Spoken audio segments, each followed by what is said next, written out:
Welcome to Killer PHP. This is Steph Mischuk, and in this video tutorial we're going to cover one of the fundamental constructs in the PHP language, something called a loop. Loops are basically tools in PHP that allows you to loop through things. It allows you to do repetitive tasks. Typically you would use loops to do things like process records in a database, or maybe loop through an array, for instance. Like so many other things in PHP, I believe that once you see the code and you actually write the code, you're going to find using loops pretty easy. So I've launched Dreamweaver, my PHP text editor, for this series of videos. And I started off by creating a variable, and you're going to see why I've done this. So let's actually create our first loop.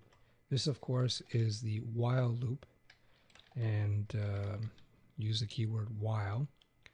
And I assume that you've done the conditional video tutorial where we looked at if statements, because it's the while loop is very similar to the if statement in one way, where the while loop works by checking to see whether or not the value held in between the brackets here is true.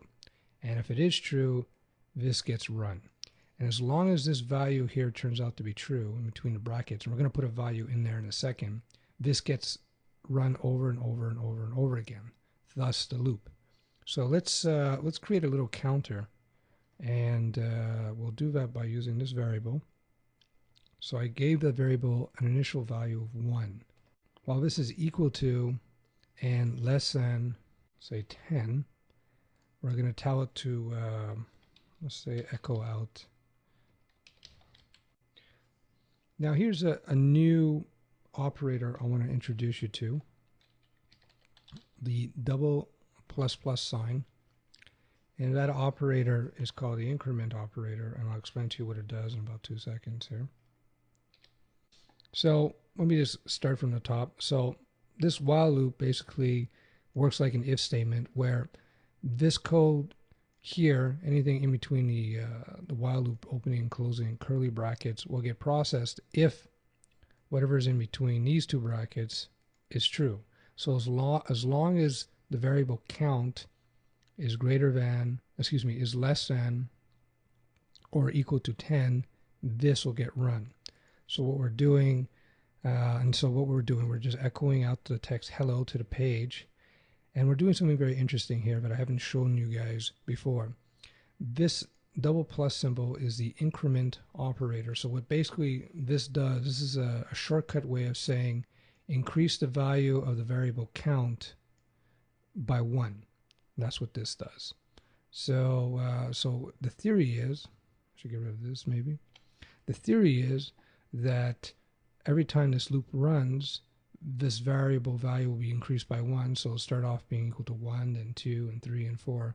And once it hits 10, the loop will stop, because it had reached this condition, would have become false after 10, right? As long as it's equal to or less than 10.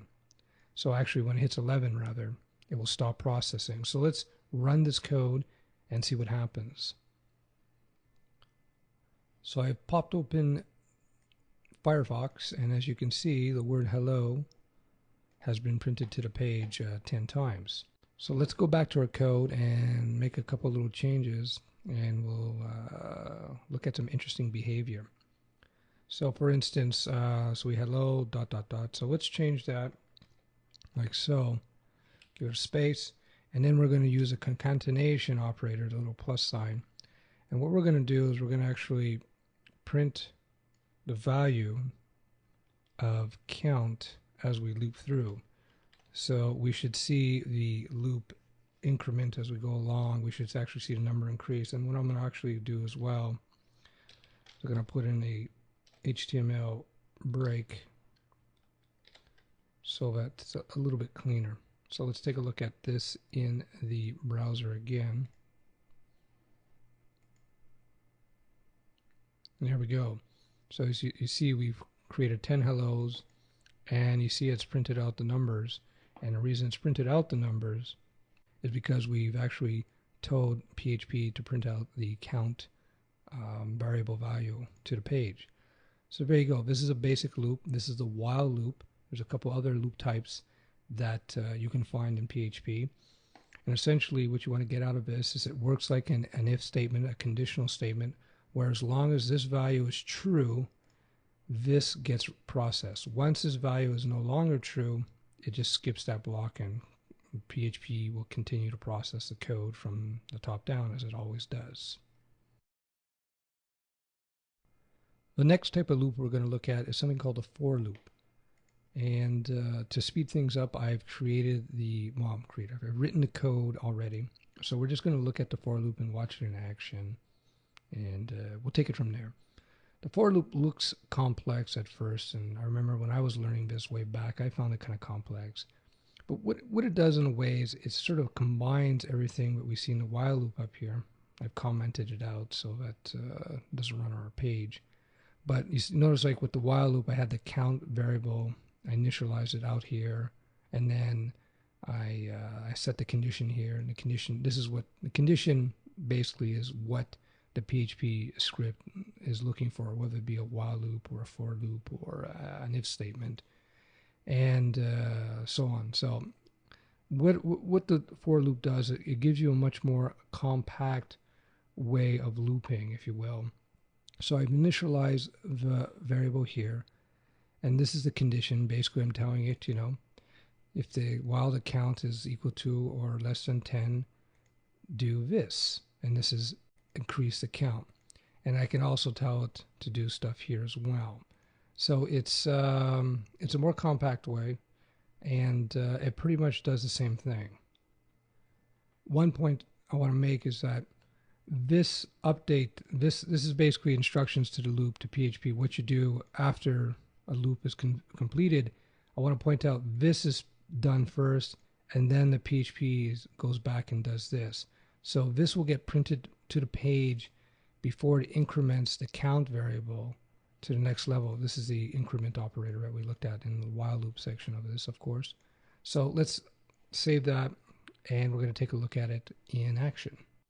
And here we go, for loop 1, 2, 3, 4, so on. So again, whether you're using the for loop or the while loop is really a question of taste, and most of the time, some people prefer while loops, other people prefer the for loops. I'll leave it up to you to play with both, and over time you'll probably choose one or the other for most of your work. One tip though is in a particular PHP project, if you choose one looping technique, you probably want to stick to it just to be consistent. But anyway, that's just some nerd detail down the road. Hi, we're back. In this video tutorial, we're going to look over the last type of loop that we're going to cover in this video. And before we do that though, I wanted to point out something about the for loop that I failed to mention in the previous section. And that is, if you notice after each segment here, I end it with a semicolon. This is very important that you do that, semicolon, except for, of course, the last element here. You don't need a semicolon because it's the last element. So keep that in mind. So you initialize it, semicolon.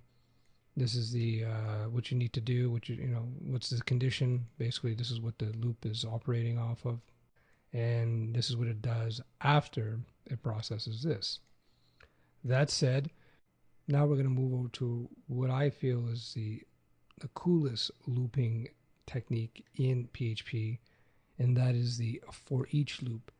The for each loop was basically put together to make it really easy to loop through arrays, and thus I've created an array up here for us to loop. So let's do it now, and we're going to see how easy it is. Since the array we're going to loop through is the shopping cart, excuse me, I'm just going to cut and paste that in. So I've created a new variable that the for each loop will use. And what we'll simply do is we'll just echo out the value of that particular item. So there you have it. Very simple loop. So basically, first thing we have to give it is the array.